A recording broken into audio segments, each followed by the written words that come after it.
Alright, welcome to another episode of this digital online series, OpenCV with Python. And today we'll be looking at another space, like color space, and now we're looking at the HSV space. And HSV means hue, saturation, and value.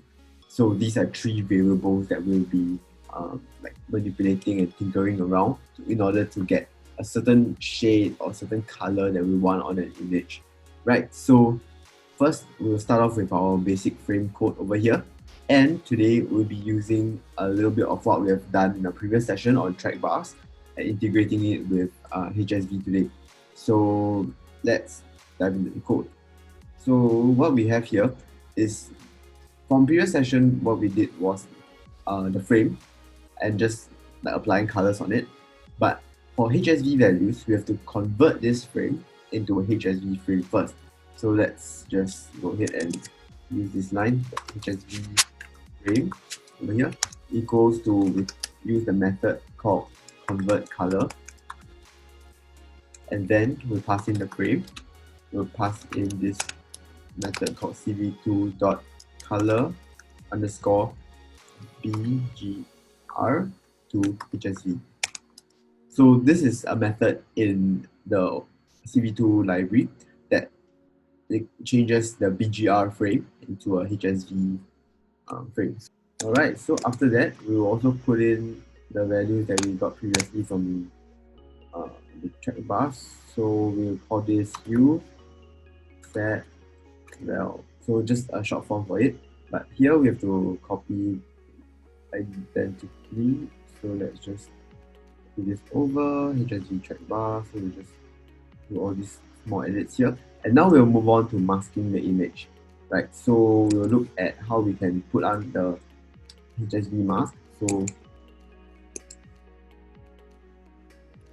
HSV frame equals to cv2.convert color frame, and then we're passing the method called cv2.color bgr to HSV. So this is the method in OpenCV2 library, which is called convert color. And then first you pass in a frame and then the method that you want to change to. So initially we have a frame that has the array.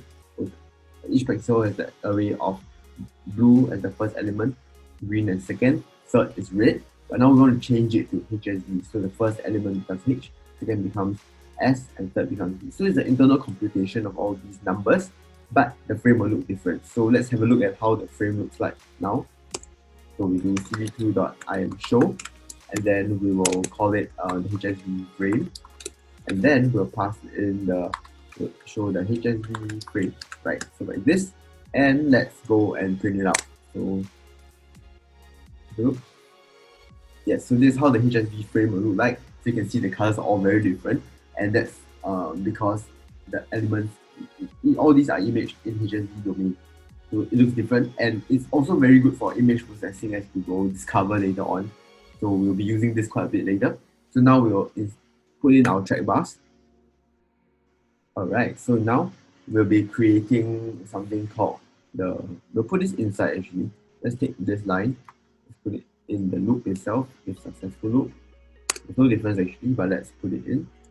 And we'll look at how we can create the thresholding. So we initially, in the previous tutorial, we had the image being just the blank color itself, but now we want to apply the filter or this track bar ranges onto the frame itself. So like whatever the image is, say the road, maybe now we'll just use the live camera, just for example. So we'll set the threshold, so we have lower threshold. Let's just call it lower thresh, and then we'll call it the numpy array, and it will take in an array of 3 elements, hue, set, val. So it's the 3 that will be aligned on the track bar itself. And then for the upper threshold, let's just keep it at 255 each. So it'll be 255, 255, and 255. Just for simple reference. Later we can create multiple track bars. So Next, we'll apply a mask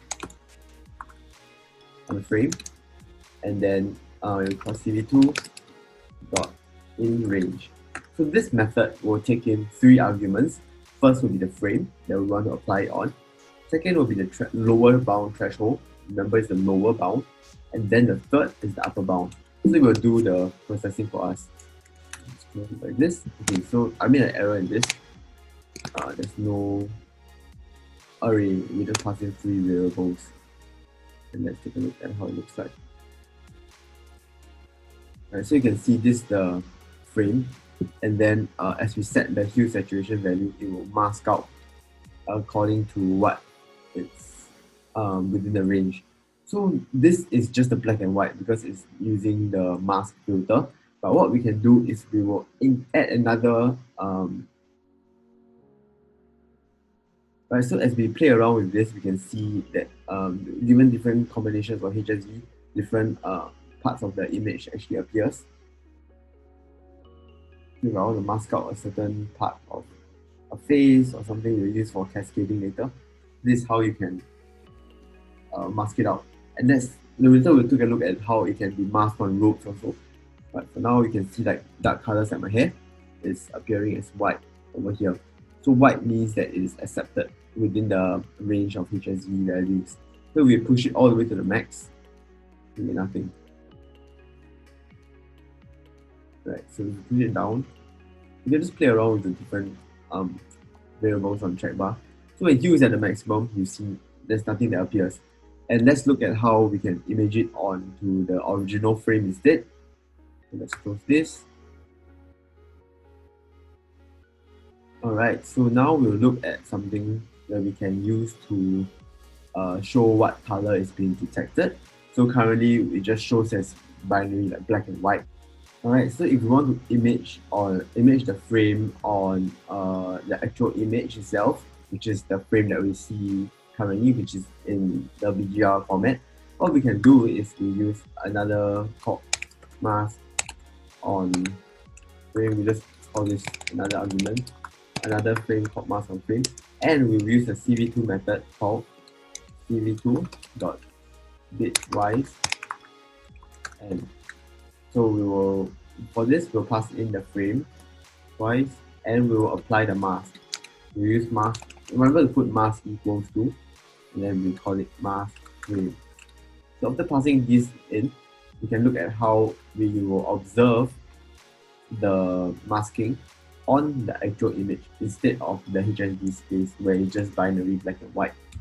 So let's take a look at the frame. So this is our HSV frame.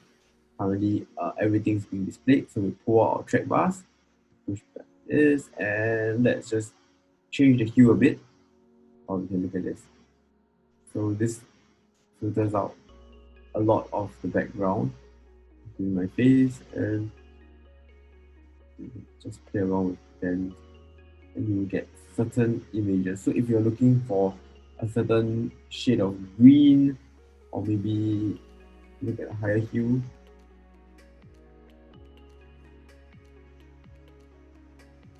so this is how you can play around with it. So if I want to really have maybe the bottle, the picture, or for example on the road, if you want certain signs or certain lights to be shown, then you will just adjust the bar accordingly. Yeah. Okay, let's try on the road frame too. So instead of this, let's call it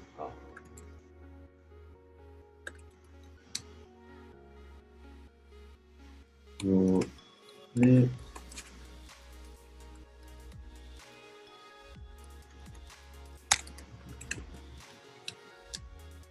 Yes, we get our road ahead. Right.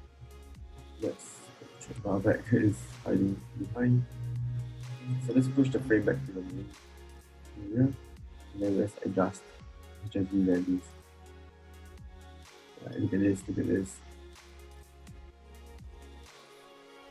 So as you can see, as we adjust it, there are certain objects that get filtered off really quick, and some that just remain there.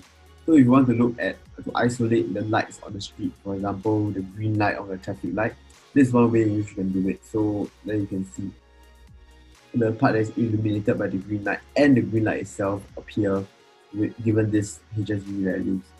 As we start to increase and shift it around, certain of the parts of the road start to appear. So as you can see, given this configuration, the parts that are illuminated by lights appear on the frame. So this can be used after masking it up, and then we can start to use different processing. Look at the car just going by, right? So we can use the different kinds of methods to identify parts of the